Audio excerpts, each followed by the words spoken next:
এখন আমাদের মা দুর্গা বিসর্জন হবে। আমরা বহু কষ্টের মাধ্যমে মা দুর্গাকে বিদায় জানাচ্ছি। তো দেখতে থাকো তোমরা। লাইন চলে গেছে,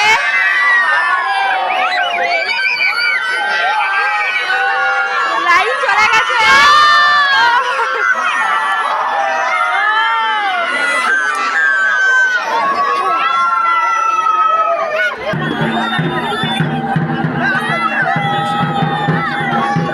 তো বন্ধুরা, খুব কষ্টের সাহায্যে আমরা মাকে বিদায় দিচ্ছি। আমাদের বুক ভরা কষ্টের দ্বারা আমরা মাকে বিদায় জানাচ্ছি। মা তুমি